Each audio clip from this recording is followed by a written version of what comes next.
देखा है भैया, कोनो लड़का कोनो लड़की के देख के ओकर खूबसूरती का बखान करत, आ लड़कवा का कहता, पतरी कमरिया ना दुनिया लचके,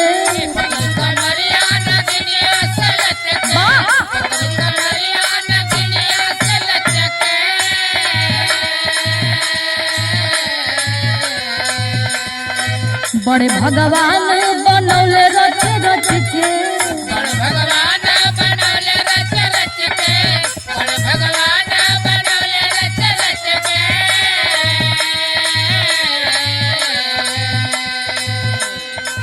पतरी कमरिया ना दुनिया से लचके, बड़े भगवान बनौले रच रच के।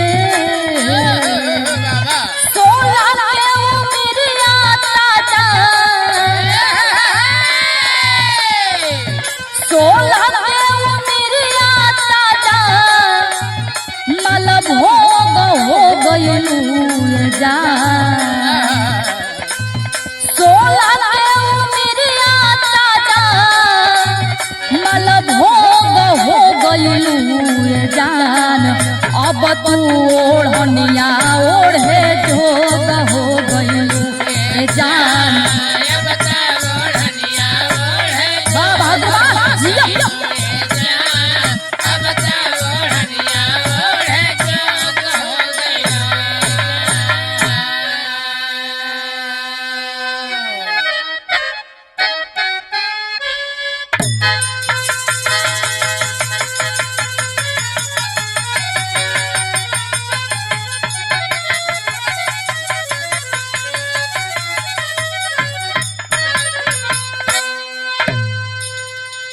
हो भोले बाबा,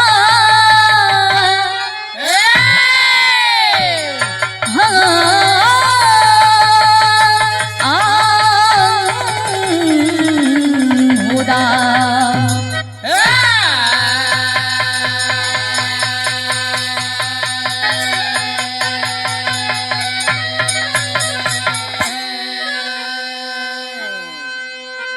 अच्छा बाबूजी, हम गायिका खुशी यादव डहरा खुर्द सैदपुर गाजीपुर के धरती से आप लोग के बीच में जवाहर फिल्म स्टूडियो रसड़ा बलिया बड़का भैया कमलेश यादव के देख रेख में एक थे आप लोग के बीच में बिरहा भेजतानी।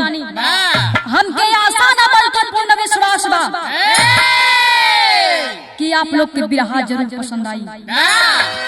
हमरे कवि जी बिरहा का शीर्षक लिखले बाड़े वीर राकेश की शहादत, लेकिन यहाँ 4 लाइन भूमिका लगी मास्टर।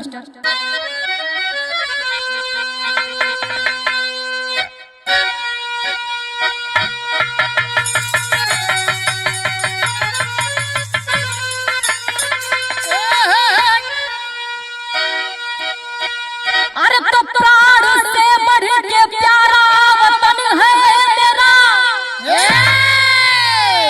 अरे मरना मिटना भी आता सदायान पर, अरे कोई झुका दे मुझे ऐसा होगा नहीं, खींच देंगे लकीर हम चट्टान पर।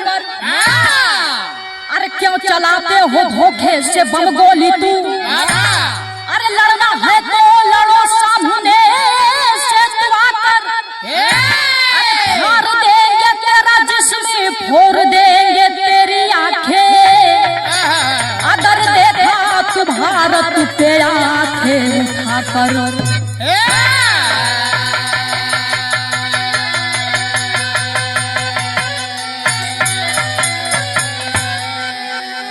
अरे गिदड़ क्यों चलाते हो धोखे से बम गोली तू, लड़ना है तो लड़ो सामने से तू आकर, अरे पीछे से वार क्यों करते हो, अरे दम है तो आके सामने से वार करो। मास्टर यहाँ एक लाइन कव्वाली का टुकड़ा लग गई।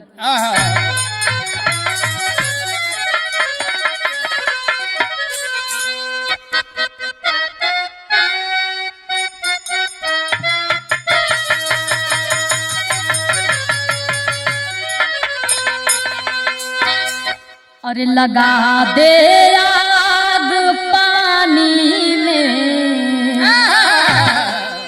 अरे कि लगा दे आग पानी में, जवानी उसको कहते हैं। लगा दे आग जिया बहादुर जिया, उसको कहते हैं। लगा दे आग पानी में, जवानी उसको कहते हैं। लगा दे आग पानी में, जवानी उसको कहते हैं। अरे लुटा दे बाप की दौलत, लुटा दे बाप की दौलत, फुटानी उसको कहते हैं। लुटा दे बाप की दौलत, उसको कहते हैं। लुटा दे बाप की दौलत, फुटानी उसको कहते हैं। लेकिन ई तक कौवाली रही भाव में हमारे कवि जी बतावत हूँ कैसे यह देश के लिए।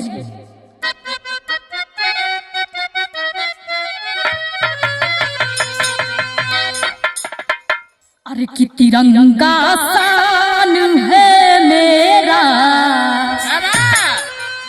अरे कि तिरंगा शान है मेरा, झुका दे किसने पानी है।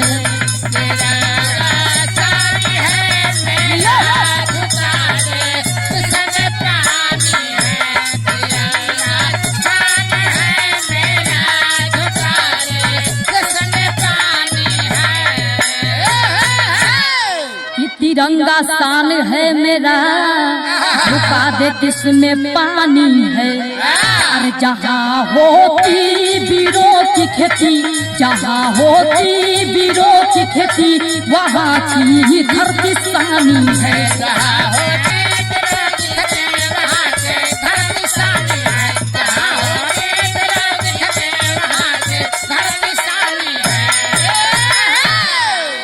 मास्टर यही जैसे हमरे कहानी का शुरुआत हो गई, नजम में भाव बताओ मिल कैसे।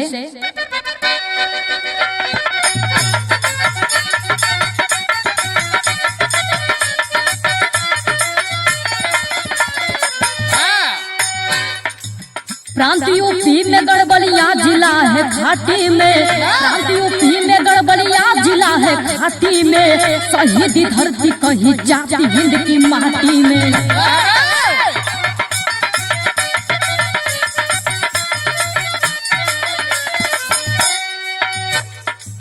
उसी के अंतर्गत अखार एक गाँव रहा, उसी के अंतर्गत अखार एक गाँव रहा, रमाश्र गुप्ता का बना वही भाव रहा।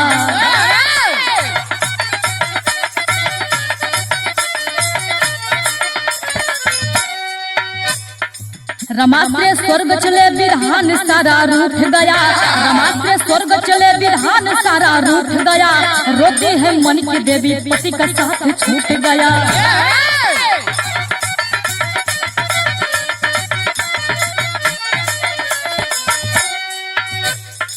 रमाश्र का लाल बलिया का गुल हजारा है, रमाश्र का लाल बलिया का गुल हजारा है, विधवा मारा के सो उसी का दुलारा है।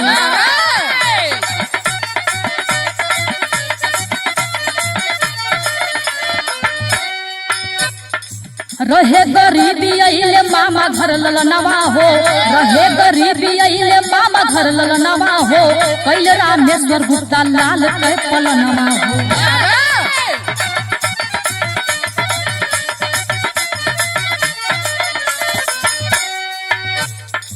करत पढ़ाई जब मैट्रिक परीक्षा पास किया, करत पढ़ाई जब मैट्रिक परीक्षा पास किया, सेना में भर्ती होकर माँ को एक आंख दिया।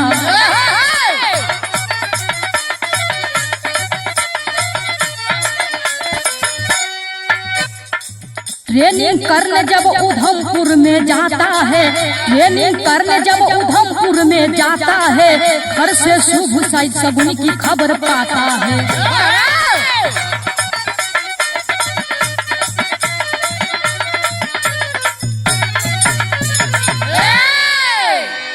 अच्छा बाबूजी, ना बिरहा पतनी गौर करी जा।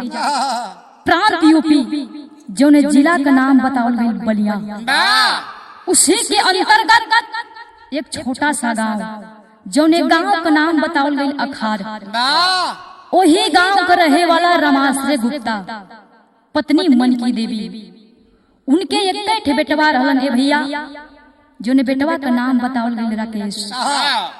धीरे धीरे दिन बीतत है, एकाएक रमाश्रय गुप्ता की मौत हो गई।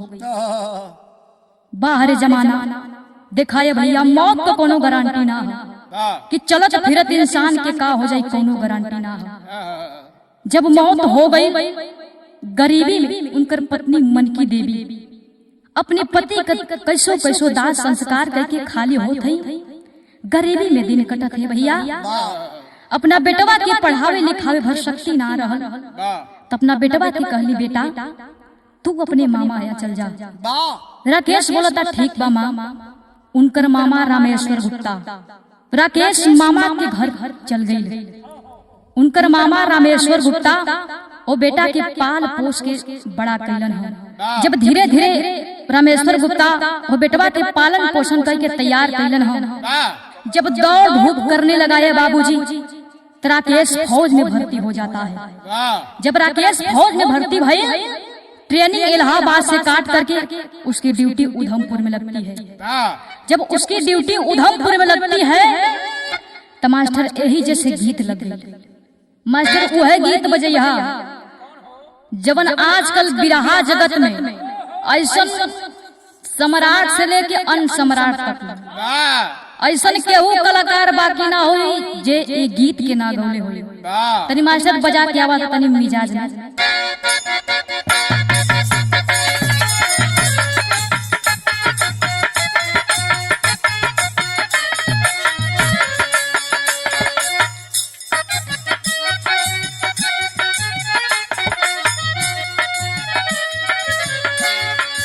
देखा है मास्टर, कोनो दुल्ही को नवे नवे शादी बही हो, अपने नैहर से ससुराल आई है। जब अपने नैहर से ससुराल आई है, उनकर सैया जी प्रदेश चल गए। दुल्हनिया जब अपने ससुराल से नैहर जात है, तो सखी लोग पूछत ही का हो ससुरा में कैसे बीतल है। दुल्हनिया बतावत या कैसे,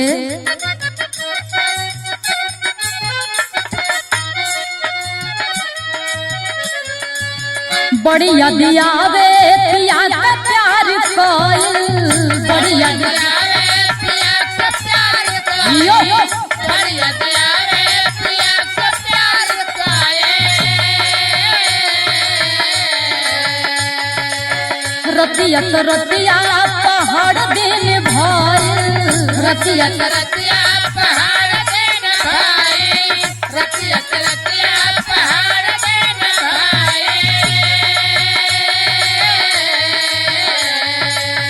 बड़ी याद आवे पिया का प्यार कोई, रतिया तो रतिया पहाड़ दिन भाई।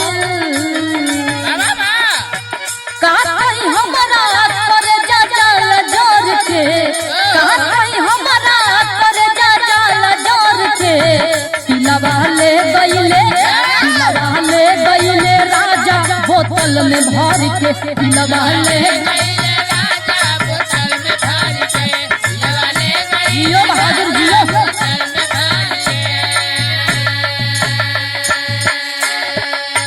हे बाबूजी, जब राकेश फौज में भर्ती हो गई, तो तिलकहरू द्वारे आने लगते हैं। लेकिन भाव में बड़ा ही सुंदर लाइन लिखल बा, कैसे,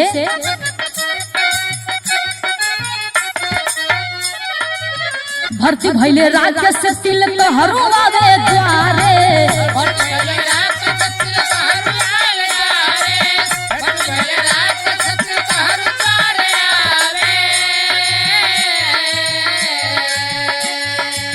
मामा अपने भयने कसे हरा तबारे, मामा अपने भयने कसे हरा सवारे, मामा अपने भयने कसे हरा सवारे। भर्ती भैले राकेश तिल तोहरू आवे द्वारे मामा अपने भैले कसे हरा सवारे खुश भैले माई का छठिया दून के खुश भैले माई का छठिया दून के घर में आ गईली पूनम दुल्हन चुन के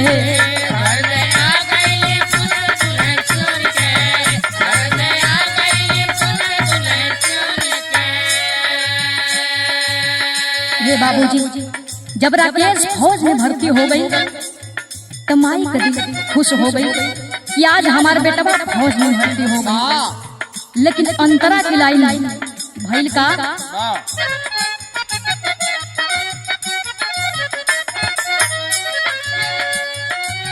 रतिया सुहाग वाली भैली दिदरिया रतिया सुहाग वाली भैली दिदरिया रतिया सुहाग वाली भैली दिदरिया विधवा बमाई मुँह देखाई में गुजरिया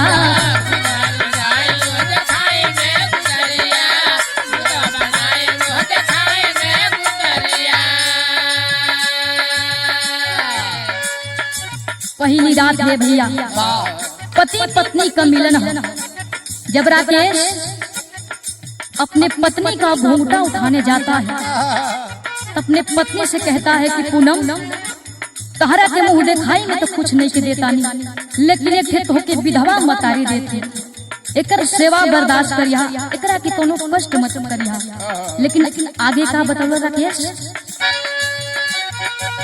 करिया सेवा काई माई का हरा दुख सुन के करिया सेवा काई माई का हरा दुख सुन के घर में आ गईली पूनम दुल्हन चुन के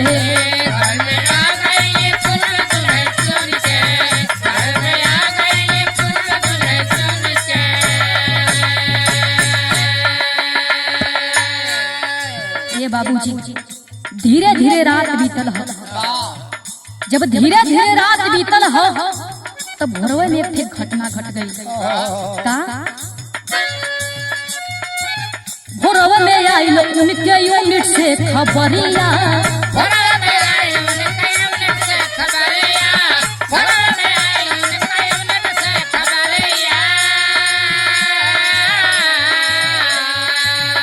सुनले वरदी वतन के पुजरिया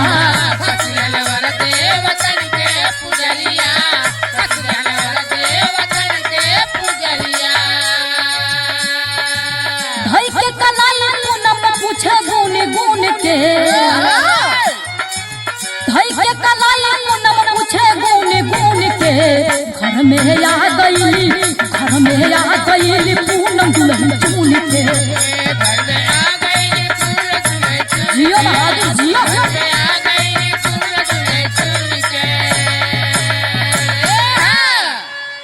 हे बाबूजी धीरे धीरे रात बीतल हो। जब भोर भई राकेश से तनी सबतिया सुनलन है भैया तुरंत वर्दी कसने लगता है और पीठ पर बैग टांगने लगता है। सोचला कि घर से बाहरवा निकल जाई पूनम अभी सुतल है तबले पूनम का निदिया टूट गई। जब पूनम का निदिया टूट गई अपने सैया का कलाई धाई लेती है। पूनम कहती है कि सैया कहाँ जाती अभी तक बिहानो न भई तब ले हाई कैसन वर्दी पीठ पर बैग टंगले हुआ हम क्या कुछ समझ में ना आवत हो। लेकिन राकेश कहत बात पूनम का हम तो की बताई लेकिन पूनम मानती नहीं है भैया कहते कि हम जानब। तो राकेश बताता है मास्टर यहाँ दोहा लग गई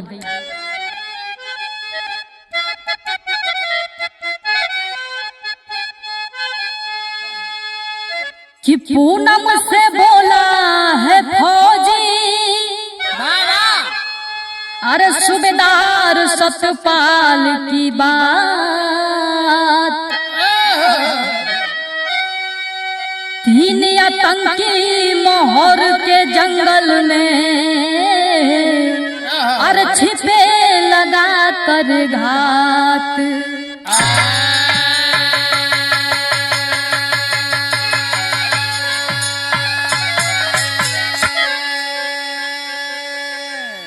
हे बाबूजी, राकेश बतावा था अपने पत्नी से कि पूनम हमरे ड्यूटी से फोन आयल रहल। सतपाल सिंह फोन कइले रहलन कि राकेश तुम जल्द से जल्द इस अपने ड्यूटी पर आ जाओ। यहाँ पर 3 आतंकी माहौर के जंगल में घुस चुके हैं। तब भइल का मास्टर यहाँ गीत बदल गए।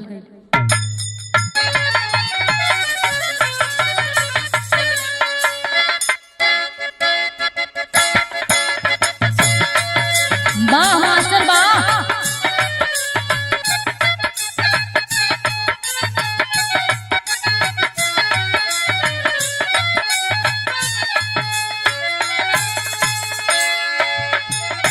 कोनो दुल्ही को नवे नवे शादी भइल बा भैया, ओकर सैया परदेश चल रहा, दुल्हनिया परेशान बिया। अब कहत दिया कैसे गवना करा के गइलो, गवना करा के गइलो झरिया ये राजा जी।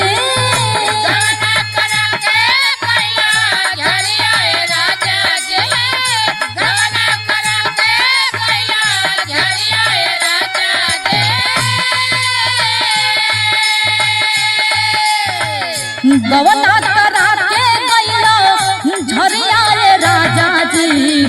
उठता जवानी में, उठता जवानी में लहरिया ये राजा जी। उठता जवानी में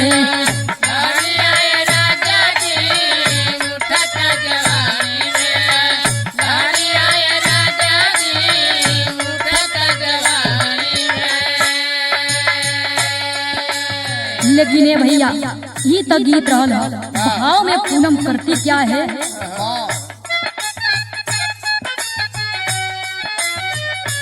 आरती उतारली, आरती उतारली मयनवाय भाई हो।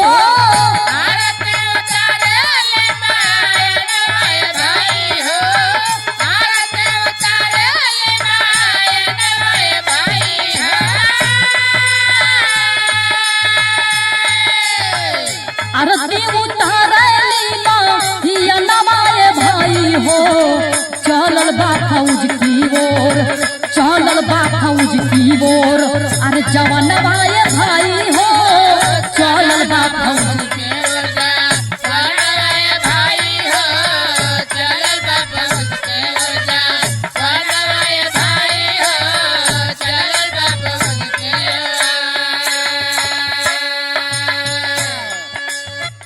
माई कहेले रखियो दूधवा कमान हो। माई कहेले रखिया दूधवा के लाज है, माई कहेले रखिया दूधवा के लाज है।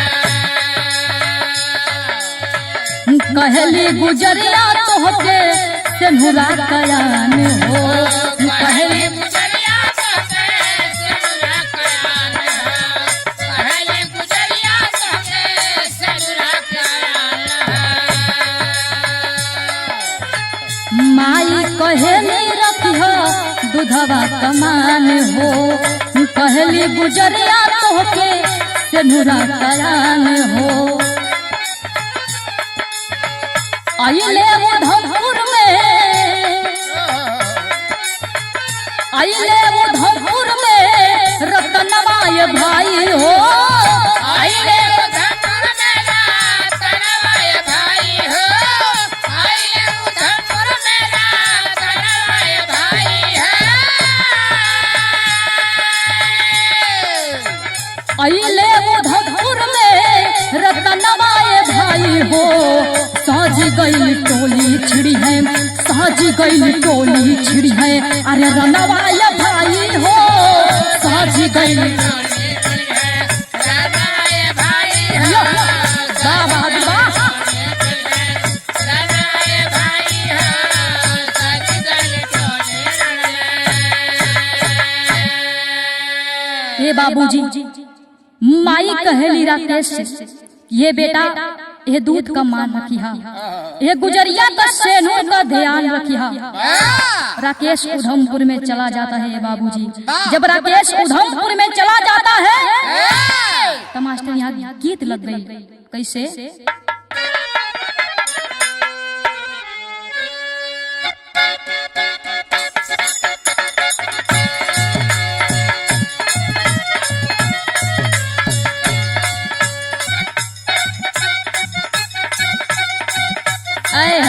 बाहर मास्टर बा देखो ये मास्टर, कोनो लड़की शहर वाली आ कोनो गांव को लड़का से प्यार हो गई आ लड़किया प्यार करे ना जानत तो लड़कवा समझावता कैसे? ना केहू के ये डर से ये बबुनी, ना केहू के ये डर से ये बबुनी, ना कोनो मजबूरी में, ना केहू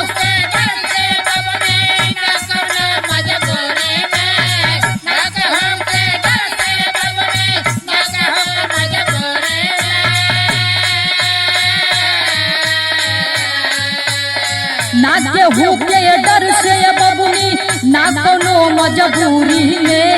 ये बबुनी हम कही देत बानी प्यार करब भोजपुरी में, बबुनी हम कह देत बानी प्यार करब भोजपुरी में, बबुनी हम कह देत बानी प्यार करब भोजपुरी में।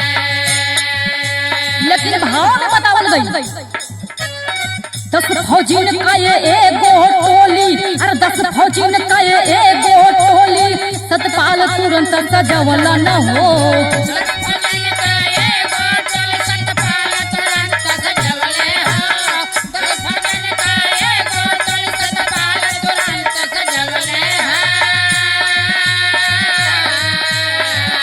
फौजीन का ये एगो टोली, 10 फौजीन का ये एगो टोली, सतपाल तुरंत सजवल न हो।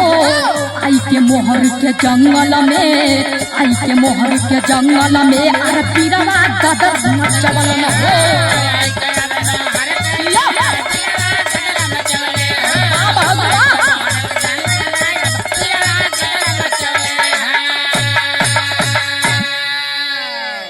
ये बाबूजी सतपाल सिंह 10 फौजिन का एक थे यूनिट तैयार किया। जब यूनिट तैयार किया, जब आतंकी के पता लगल है तब भइल का या अंतरा के लाइन बताओ। देखिए आतंकी बीरवन के जंगल से भइल फरार हो।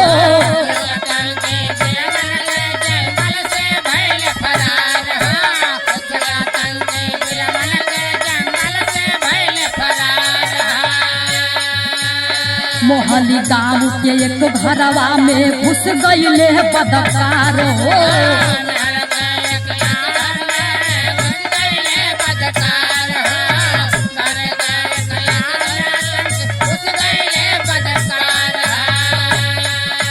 जब आतंकी के पता लगल हो कि वीर जंगल में घुस गल हो, जाए के थे मोहली गांव बताओ, वही गांव में जाके लुक गई। जब वीर के पता चलल तब कैलन का मास्टर, घेरी के पूरा मकान के बीरवा, घेरी के पूरा मकान के बीरवा, तड़कया लगवल न हो।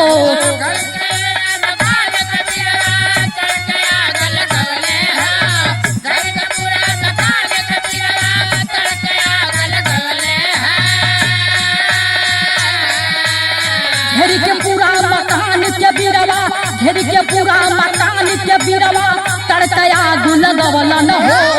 भाई भाई जब बहरे लागल पीरवा नचवल न हो।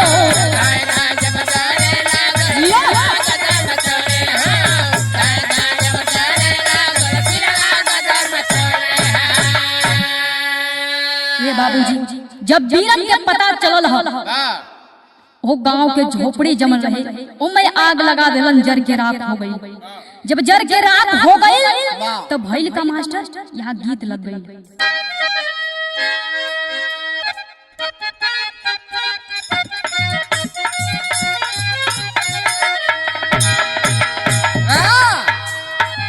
देखा कोनो लड़का कोनो लड़की के देख बखान करता का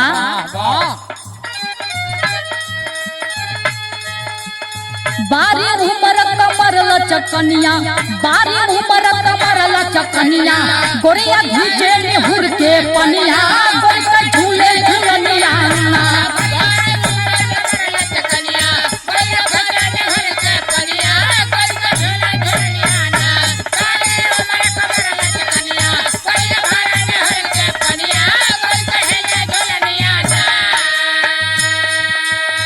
लेकिन भाव में बताओ नहीं।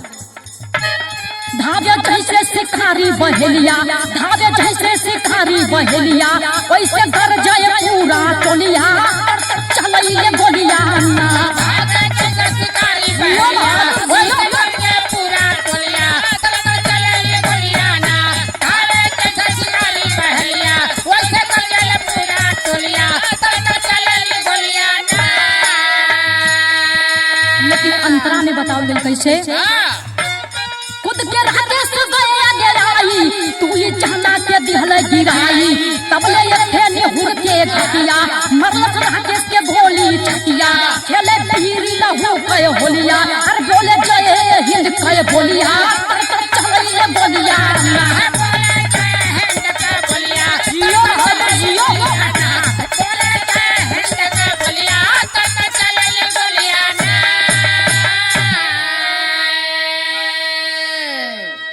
अच्छा बाबूजी, जब राकेश कूद के आगे आता है, दो आतंकी के मार के नीचे गिरा देहलस, लेकिन वही में से एक आतंकी भैया निहुर के गोली चला देहलस, राकेश के छाती में जाके लग गई। जब राकेश के छाती में जाके लग गई तो मास्टर बहिल का यहाँ पेरी लग गई।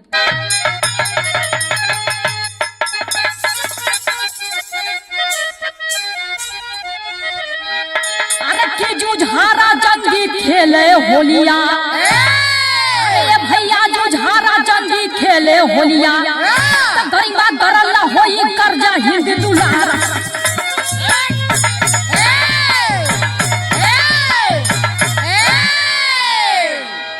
अरे मार कर 3 आतंकी को धरती पर गिरा है वीर जवान, खून से लथपथ राकेश को हॉस्पिटल लेकर चले श्रीमान।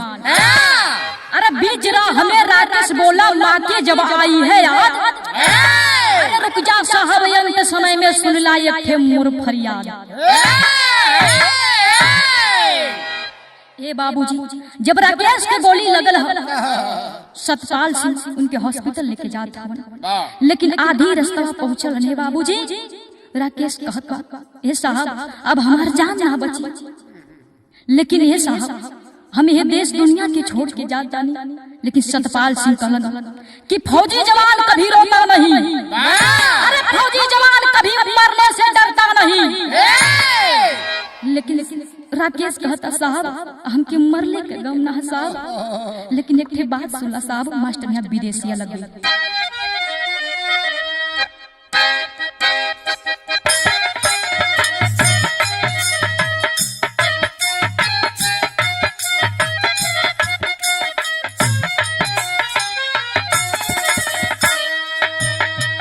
बाबूजी राकेश कहत बा कैसे, नायक से फौजी कहे अखिया से नीर बहे, नायक से फौजी कहे अखिया से नीर बहे, मुंगले के गमना सारा तारा हो।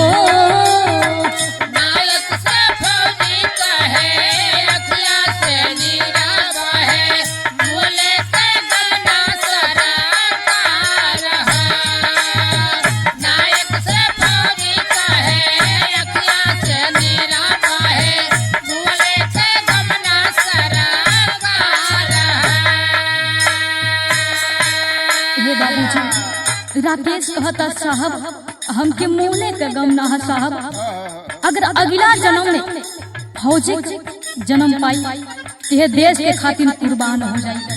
लेकिन ये साहब इतना ना और सुना, एक ही का सकबा हमरे दिलवा में साहब सुना, एक ही का सकबा हमरे दिलवा में साहब सुना विधवा मातारी मारो हो।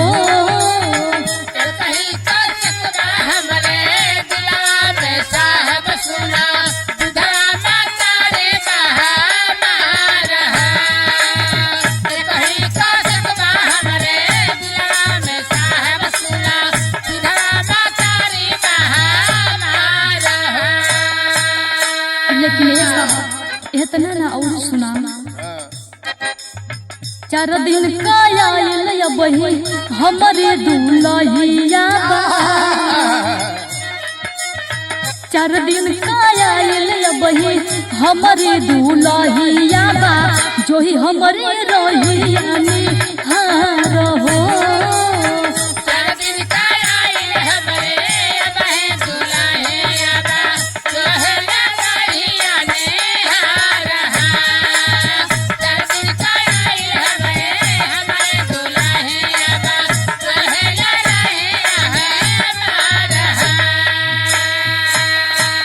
साहब 4 दिन का भी हमार दुल्ही आई है, ओकरे हाथ का मेहंदी ना छूट हुई साहब।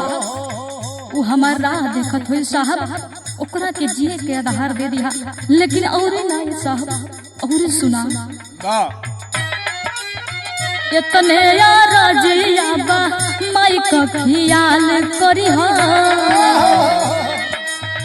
इतने राजिया बा माई का ख्याल करी हो, दे दिया जी धार हो।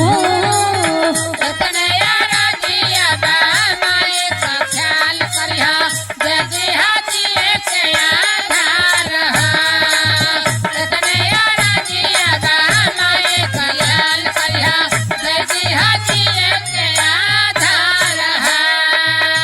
लेकिन भैया इतना नहीं भइल का, इतना कहो तो ललक बंद भइली बोलिया हो। इतना कहो तो ललक बंद भइली बोलिया हो, होई गइले सुगन फरार हो। इतने कहो तो ललक बंद भइली बोलिया हो, होई गइले सुगन फरार हो। इतने कहो तो ललक बंद भइली बोलिया हो, होई गइले सुगन फरार हो। हे बाबूजी इतना कह, राकेश इस दुनिया को छोड़ के चला गया। जब इस दुनिया को छोड़ के चला गया, सतपाल सिंह घरे फोन लगावत हो, फोनवा के उठावत हो, भैया यहाँ पहपट लग गई।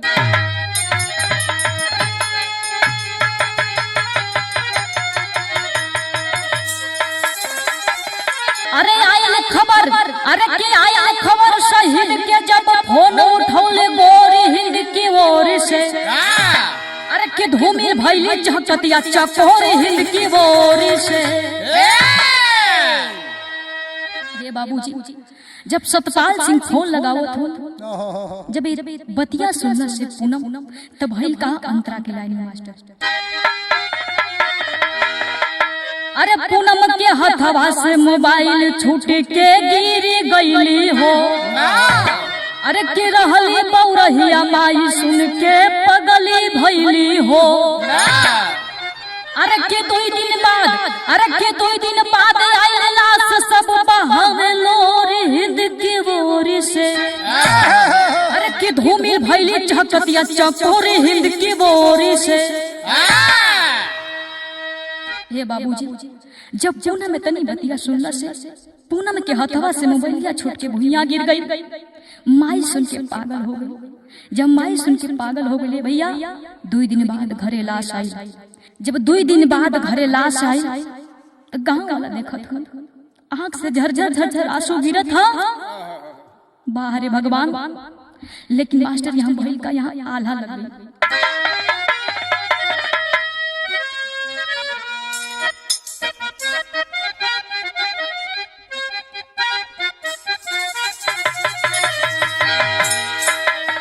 अरे माई तमाई होली, अरे यही दुनिया में ये भैया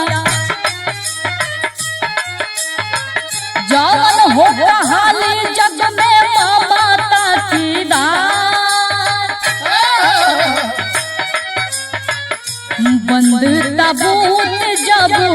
देखल दुआरा पर भैया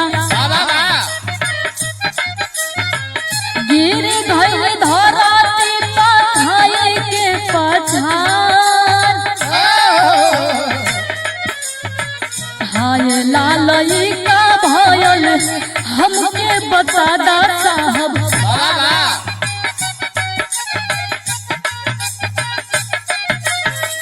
कहाँ बारा केस बोला तुआरा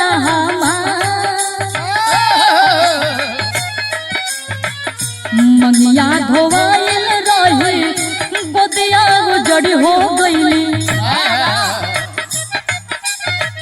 टूट गई बुढ़ाई आता हमारे पतावा केहू तो देखा देते एक बार लाला का मुहवा हमरे आचारा से पोछ चुमी ले तालीला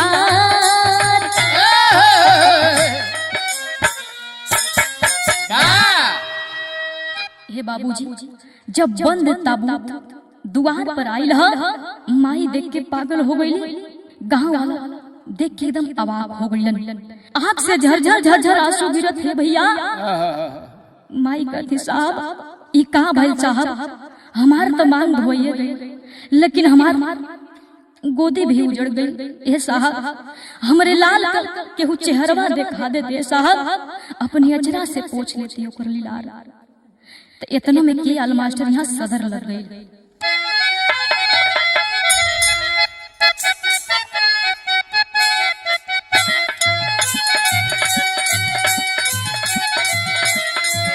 अरे इतना में आइली शहीद का गुजरिया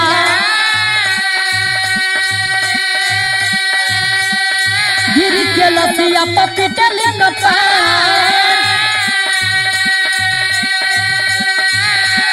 एक बार हवा से बोल द सजनवा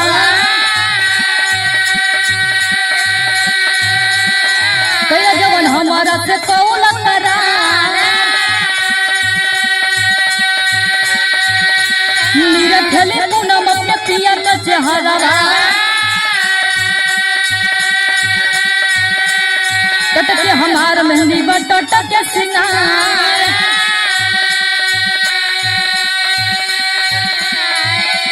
दिहले 25 लाख का चेक जब जवानावा दिहले 25 लाख का चेक जब जवानावा टूट गइल पूनम के दिल पापा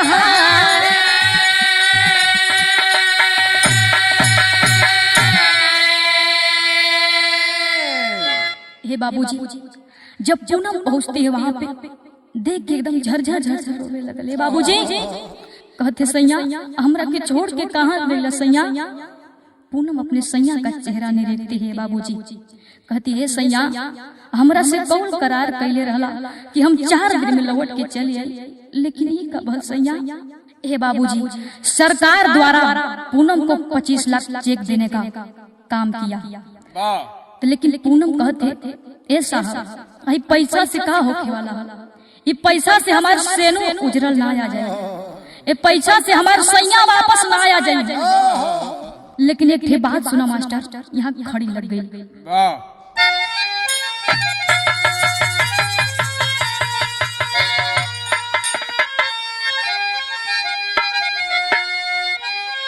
अरे के लूट गइल मालिक अरे के लूट गइल मालिक कैसे करवा के सहरवा होई अरे तो साहब बोला कैसे रुपया से गुजरवा होई साहब बोला कैसे रुपया से गुजरवा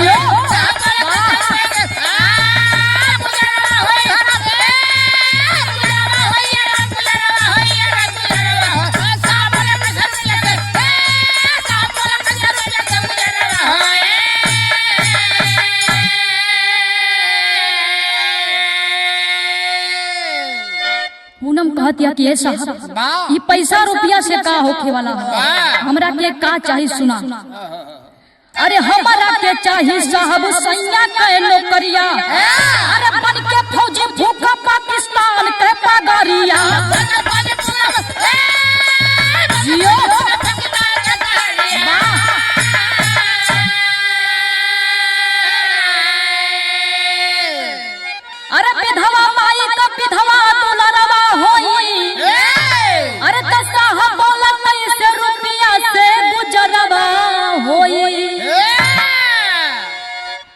साहब हमरा के नौकरी चाहिए, हमरा के पैसा ना चाहिए। जे हमरे सैया के मरले ओकर बदला चुकाई। और लेकिन ये साहब एक थे हमार बुढ़िया मतारी एकरा के हमार सैया कहले कि एकरा के ध्यान रखिया, एकरा के कोनो कष्ट मत होखे दिया। लेकिन अंतरा के लाइन में भइल का, अरे किए फरमान जारी पूनम नौकरी जहिए पाई। अरे की कह के सलामी होके फौजी का विदाई।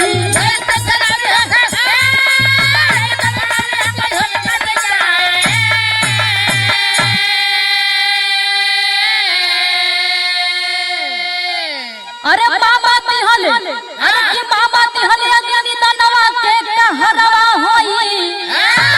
अरे त साहब बोला कैसे रुपया से गुजरवा होई। अरे जियो माता जियो।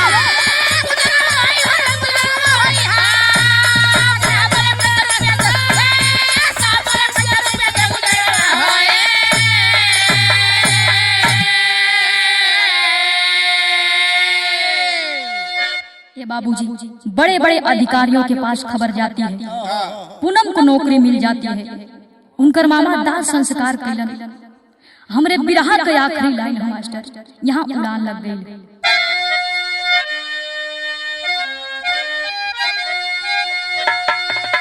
कि जय जखार गुरु लौटन जदू पर सिद्धन स्वर्ग के बासी।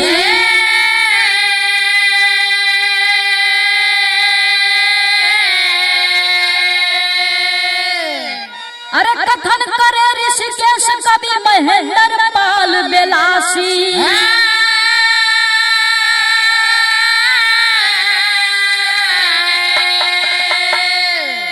अरे तो जुझारा जंगी खेले होलिया। अरे या भैया जुझारा जंगी खेले होलिया। तो खुशी ऋषिकेश ने दाव से सबको मारा, जुझारा जंगी खेले होलिया।